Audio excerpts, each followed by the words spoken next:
day 32, I'm out with Winnie, the sun's come out, all is good. So it's interesting to see how I feel at the end of 32 days of back-to-back running. The short answer is I feel amazing. I just feel such a good sense of achievement that I've hit the consistency. Even though some of the distances were super short, it just feels good to have kind of got all those ticks in and done it. So it's boosted my confidence that I can stick to something. And going into a new year of running, that's exactly what I needed. I just feel fitter, stronger. I feel like my technique's improved. I just feel really good. So I'm well happy I did it, and I would recommend it to anyone who feels like they need to kickstart their structure and consistency again. So Mary, can you confirm, did running for 30 days consecutively, did it improve your performance in any way? Yep. Brilliant. Excellent. See you next week. No, we're just joking, of course we're just joking. We're here to talk about Mary's journey through 30 days of exercise, 30 days of running. She started when we broke up from school at the end of the Christmas term. No, what's the term called? At the end of the term for the Christmas holidays, and has run for 32 consecutive days, right? Yeah. And it's been quite the roller coaster, it's been quite the experience. And what we wanted to do is, because well, two reasons really. The first reason is that I didn't really think ahead and give Mary a GoPro to go out every day and film herself running. Neither would I think that you would have wanted to do that. Not really. No, it's not really your bag, is it? But also, it was like dark most of the time, you know, it wouldn't have made for a great video. So what we thought we'd do is, we would pick it apart here. We'd tell you all of the positives that Mary found from running for 32 days consecutively, and any of those negatives or things that you'd change in the future. Sure. Sure. Let's get started.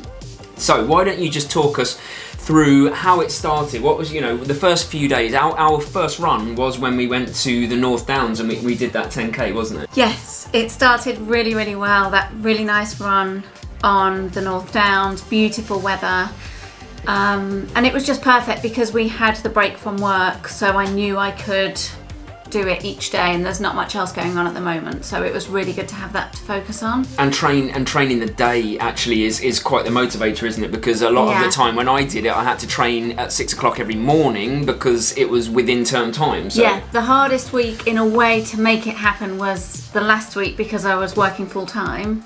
So I think if you've got an opportunity where you're not working or you've got a break, it's the perfect time to start. So the reason I asked you to go and get your phone is because I think that there are certain things that I personally would like to know, and probably the people watching are going to like to know, and we're going to go through them. So I'm going to ask Mary about what happened to her heart rate over the month, what happened to her average pace for her easy runs over the month, and what kind of mileage did you actually do during the month. Although it wasn't a January month, it was 32 days, right? Why don't we go through the first couple of weeks? Like, how did you feel in those first couple of weeks? Like, what kind of mileages were you doing, and what were you feeling at the time? So my heart rate doesn't seem to have changed that much.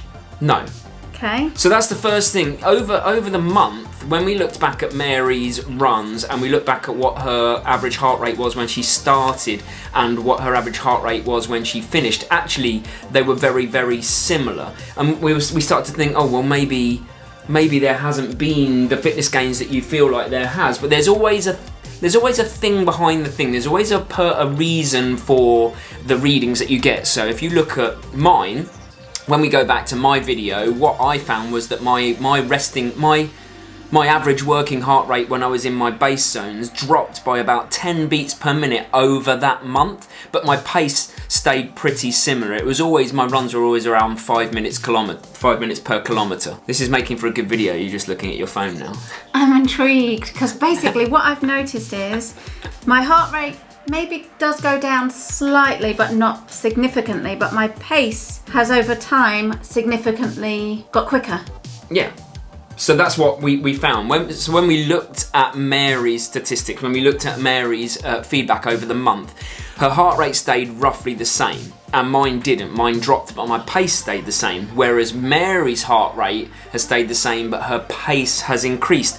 So we both made the same improvements, but we saw it in different ways. So Mary actually sped up on her runs. So for what she could have achieved for, let's say, an average heart rate of 150 over a run, she was starting out roughly at about 5 minutes 45 per kilometre on your easy runs, right? And by the end of the month, she was down to 5:15s for her easy runs at the same heart rate. So the heart needed to beat the same amount of times per minute, but run 30 seconds per kilometre quicker. Well, when I'm running 5:15, my heart rate's about 146, 147. So It's quite, I would say it's quite a substantial gain in fitness. Yeah. That's what we're saying really, is this is what we've seen, and this is what we've seen from me, and time again, the kind of evidence bears it out.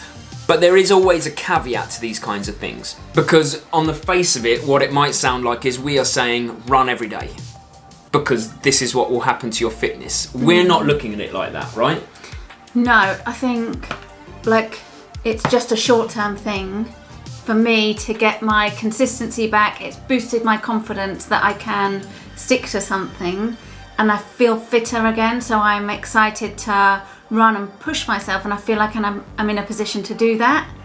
I would call it a springboard. Like, that's what I looked at it it's as. almost like a reset button, and especially perfect this time of year because I'm going into a new year, I've got some new goals, and now I feel like I can do it. Yeah. Because I've done that, and I'm fitter and stronger and really enjoying it. So the purpose of us running for 30 days is not so that we can do it forever, because I am still, as a coach and a runner, I'm an advocate of getting it right. 3 to 4 runs seems to be about the sweet spot. If you're a very experienced runner, we're talking about 5 runs, but you don't need to run 7 days a week. In fact, I don't know if it is the best thing. Your body needs time to recover and repair. There is also strength and conditioning work to be done, and long term, I know people that have run while they were younger every day, and then, you know, their knees are shot to bit. yeah, it's a springboard to 2021 and being consistent in my running, and I'm starting off now with what I feel like is a pretty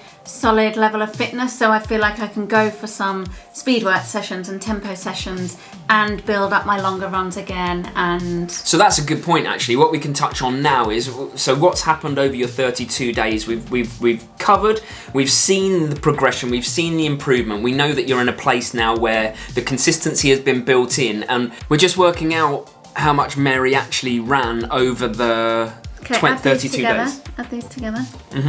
26, 37.2. Oh, I'll do it with my calculator. That's instantly. I wondered how long that would take.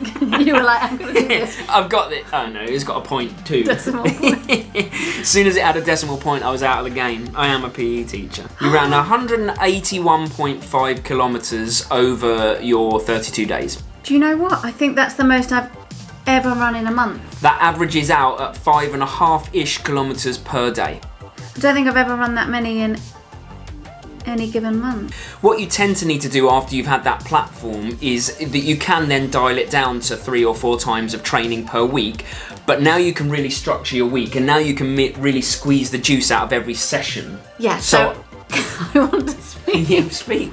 I'm going to do 4 sessions a week, and we've talked about it because you're my coach. 4 running sessions a week. Yeah. Yeah. 4 runs per week. 1 will be like an interval speed session, 1 will be a tempo session, and then 1 will be like a longer, very base, and the other one just a base recovery run. We'd call it a recovery run. Yeah, so I'm going for 4 runs a week, along with strength and conditioning and Pilates yoga and a rest day, and I'm feeling ready. So what we should actually do is help people by telling them the structure of your week, how we're actually looking to structure it, because you've said what sessions you're going to do. Let's say when we're going to do them, and it might help people, because we've spoken on this channel about VO2 max and training the VO2 max, but it not being the only thing you should train. There's also the lactate threshold, there's also running economy, there's lots of things that you need to train. So we're trying to create this training routine for Mary that touches on a little bit of everything without overdoing it. This is how we're going to do it, right? Mondays going to be strength and conditioning for you, isn't it? It's just going to be a light strength and conditioning, so predominantly yoga, maybe some Pilates. Yeah. Nothing too aggressive on that day, because in theory on Sundays you would have done your long run. So we say Monday is strength and conditioning. Tuesday's going to be your shorter, sharper interval session. And that doesn't need to be any more than 30 minutes. In fact, I'll link a really good session up here. It's called the 30-20-10 interval session, and it is an absolute beaut. I love it. I do it every week at the moment, and it's a really good one. And it's scientifically proven to make you quicker. It is, yes. It is scientifically proven. They did it with a group of elite Danish or Norwegian athletes, I can't remember, and their 1500 metre and 5k times came tumbling down when they did this session every week. So that's a good one, but there are a number of interval sessions you could do. Yeah. So Tuesday's interval, short, sharp, make the most of that time, especially in the winter because it's grim. Wednesday, we're going to go for more strength and conditioning, but potentially a bit more of a strength session, so a single leg workout or a CrossFit or a HIIT session or something like that. Yeah. You're going to work hard, make the most out of your time again, maybe fit some yoga in as well if you've got time, because you can probably spare between half an hour and an hour on a Wednesday if needs be. Yeah. Thursday, tempo. So tempo is that one where we're working on kind of just under lactate threshold. We're working on pushing up the lactate threshold from underneath, but also working on a mental side of our game. Yeah, tempo's the one I've always been scared of, and kind of like always the one that I would put off or not do, because I don't know, it's uncomfortable, and it's not like intervals I really like because I do like pushing myself and it's over quickly. But tempo is like a long grind. So tempo is running essentially at slight discomfort. So that will be our Thursday. Friday you're going to have a day off. I love a Friday day off. I don't know why. People have different days off. I like Friday. I love Friday. I love Friday takeaway, like chill. Friday's cheat day, isn't it? Yeah. It is though, isn't it? We have a takeaway. I don't train. That's I'm allowed to live like I probably would like to live if my body didn't make me exercise. So Friday day off. Saturday you're going to have a recovery run and potentially then get some extra strength and conditioning yoga, right? So Saturday recovery run, easy, real easy base. We're talking about, staying in those low zones and just chugging along. It should be conversational, it should be easy, you should feel guilty when you're running. Sunday is going to be all about the long, progressive long run. So we're going to start at around the same amount of time or distance as your Saturday run, but the Sunday run we're going to push and we're going to build. Push up the distance, you mean? Push up the distance. Yeah. 10% per week really is all we need. So if you do 10k one week, you do 11k the next week. We'll just build it by a kilometre a week. We're in no rush. So we've got a lot of time to play around at half a marathon distance, which I think is quite exciting. Yeah, I've got London Landmarks half marathon. When's that? In May. May. End of May. Okay. So that's how we're structuring Mary's week now that we have the platform. Now that we have the platform, now that we have the springboard, we can now go. We can really make the most out of each of these sessions, and I think you've got traction now, haven't you? We said about momentum and traction. You're in. You're not going to drop back. And by the way, I wouldn't recommend running every single day if you have never run or if you're a new runner. I think still go with three a week, maybe 4 a week tops, until you've really built that into your legs that your body can run. Yeah. The only reason Mary and I did it is because we've been running for a few years now. We can do it, but I certainly wouldn't recommend it for new runners. Take the time. This is a relationship for life. That's what's important, isn't it? This is supposed to be something that you do until you're very, very old, right? That's the key. Yeah. So thanks for sticking around to the end of the video. If you have, as always, if you haven't subscribed to the channel, then at least consider it. I'm not telling you to do it, not asking you to do it, but if you've liked the content that we put out, or if you've watched anything else of ours and you've liked it, then consider sticking around for the journey. We've got some really good videos coming up in the next few weeks. I'm really excited about them. And then of course we've got our move to Thailand later in the year. So we're going to be running some epic races towards the tail end of this year. Oh yeah. Oh my God, it's going to be amazing. Right, we will see you Sunday. Thank you for your time. Bye. Bye-bye.